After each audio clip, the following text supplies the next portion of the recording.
Welcome student. आज हम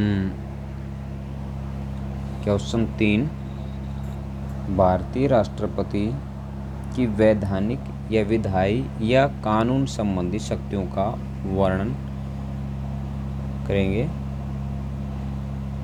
तो इसके अंदर हम लिखेंगे, भारत का राष्ट्रपति यद्यपि संसद के किसी सदन का सदस्य नहीं होता, परंतु वह इसका एक अभिन्न अंग है या महत्वपूर्ण भाग है। राष्ट्रपति की विधायी शक्तियाँ निम्नलिखित हैं। यानी हमने पहले जो क्वेश्चन की स्टार्टिंग की थी उसमें बताया भी था कि पूरे देश का जो शासन है वो राष्ट्रपति के नाम से चलता है, लेकिन वास्तव में इनकी शक्तियों का प्रयोग करने वाला कौन होता है? प्रधानमंत्री, वह उसका मंत्रिमंडल होता है। तो कोई भी विधेयक है, कोई भी बिल है, वो राष्ट्रपति की स्वीकृति के बिना मंजूर नहीं होता या मुख्य कार्यपालक की अनुमति के बगैर उसको मंजूर नहीं किया जा सकता। तो इसका जो क्वेश्चन है तो उसमें हम लिखेंगे कि राष्ट्रपति की विधायी शक्तियाँ निम्नलिखित हैं। क्या लिखेंगे? भारत का राष्ट्रपति यद्यपि संसद के किसी सदन का सदस्य नहीं होता, परंतु वह इसका एक अभिन्न अंग है। राष्ट्रपति की विधायी शक्तियाँ निम्नलिखित हैं।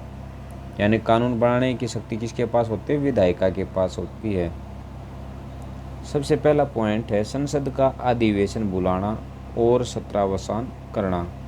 संसद का जो प्रथम अधिवेशन होता है, जब चुनाव होते हैं, उन चुनाव के पश्चात राष्ट्रपति दोनों सदनों का संयुक्त अधिवेशन बुलाता है। कौन से दोनों सदन? उच्च सदन राज्यसभा, नियमन सदन लोकसभा का, दोनों का संयुक्त अधिवेशन बुलाता है और उसमें जो सरकार की जो नीतियां हैं वो दोनों सदनों के सामने रखता है। क्या लिखेंगे इसमें? भले ही भारत का राष्ट्रपति संसद का सदस्य नहीं है, लेकिन वह इसका एक आवश्यक अंग है। संविधान के अनुच्छेद 58(1)(2) के अंतर्गत वह संसद को आमंत्रित एवं स्थगित करता है। तो हम यहाँ से शुरू करेंगे इसको। वह की जगह क्या लिखेंगे? राष्ट्रपति। राष्ट्रपति संसद को आमंत्रित एवं स्थगित करता है। संसद के दोनों सदनों के अधिवेशन बुलाने तथा समाप्त करने का अधिकार राष्ट्रपति के पास है। राष्ट्रपति संसद के अधिवेशनों का सत्रावसान कर सकता है, यानी सत्र का प्रारंभ कर सकता है। अब इसके बाद आता है बिल्कुल इसी से रिलेटेड पॉइंट है जो इसके हमने स्टार्टिंग में किया था कि अधिवेशन बुलाना और सत्रावसान करना। अब दूसरा पॉइंट है संसद के अधिवेशनों का उद्घाटन और संबोधन। लोकसभा के आम चुनाव के पश्चात राष्ट्रपति संसद के दोनों सदनों के इकट्ठे अधिवेशन में अपना भाषण देता है, जिसमें वह सरकार की नीतियों पर प्रकाश डालता है। यहाँ तक इसको कर देंगे, आगे लिखने की आवश्यकता नहीं है। इसके बाद पॉइंट नंबर हम आते 3 में। पॉइंट 3 है वो है लोकसभा में एंग्लो इंडियन को मनोनीत करना। तो यहाँ हम क्या लिखेंगे? राष्ट्रपति लोकसभा में, सिर्फ इतना ही लिख देंगे, राष्ट्रपति लोकसभा में 2 एंग्लो इंडियन सदस्यों को मनोनीत करता है।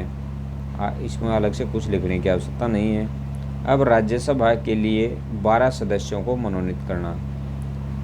यहाँ पर क्या लिखेंगे? राष्ट्रपति या भारत का राष्ट्रपति ऐसे 12 व्यक्तियों को जिन्होंने कला, साहित्य, विज्ञान अथवा सामाजिक सेवा में विशेष प्रतिष्ठा प्राप्त की है, उन्हें राज्यसभा में मनोनीत करता है।